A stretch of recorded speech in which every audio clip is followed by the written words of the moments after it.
Bharat Bangladesh series তাদের সাথে সম্পর্ক নিয়ে এবার খোলামেলা মন্তব্য করেছেন যুব ও ক্রীড়া প্রতিমন্ত্রী সাবেক ফুটবলার আমিনুল হক।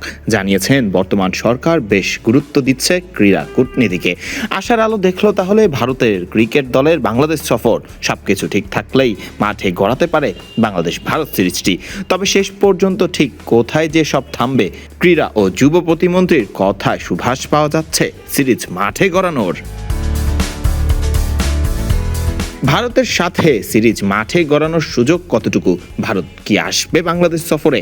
দুই দেশের সম্পর্কের টানাপোড়েনের মাঝেই এক আশার আলোয় রীতিমতো দেখল যুব ও ক্রীড়া প্রতিমন্ত্রী আমিনুল হকের কথা। গণমাধ্যমকে তিনি বলেন, বর্তমান সরকার ক্রীড়া কূটনীতিকে সর্বোচ্চ গুরুত্ব দিচ্ছে।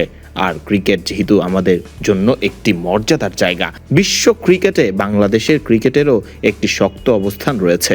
আমরা ইতোমধ্যে ভারতীয় দূতাবাসের সঙ্গে কথা বলেছি, তারাও আমাদের সঙ্গে কথা বলেছে। সবাই সেপ্টেম্বরে ভারতের বাংলাদেশ সফরের অপেক্ষায় রয়েছে।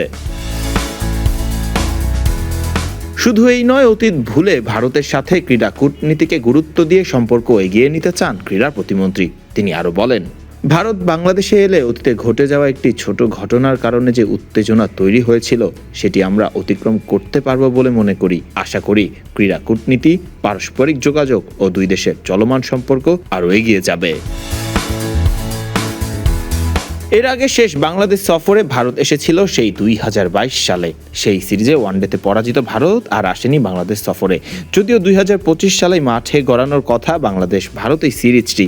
বাংলাদেশ সফরে আসার কথা ছিল ভারতের, তবে নানা অনাকাঙ্ক্ষিত ঘটনা আর দুই দেশের সম্পর্কের অবনতিতে আর মাঠে গড়ায়নি এই সিরিজটি। ভারত আসেনি বাংলাদেশ সফরে। চলতি বছর আগস্টের শেষের দিকে অথবা সেপ্টেম্বরের প্রথমের দিকে বাংলাদেশ সফরে আসার কথা রয়েছে ভারতের, যেখানে তারা টাইগারদের বিপক্ষে খেলবে 3টি টি-20 এবং 3টি ওয়ানডে ম্যাচের সিরিজ। ভারত যদি কোনো কারণে সফর বাতিল না করে, তাহলে বাংলাদেশ ভারত খেলা যে ভক্তদের জন্য অন্যতম আকর্ষণ হয়ে যাবে সেটি তো বলাই যায়। ফরদিন রহমান সকাল, বিডি ক্রিক টাইম।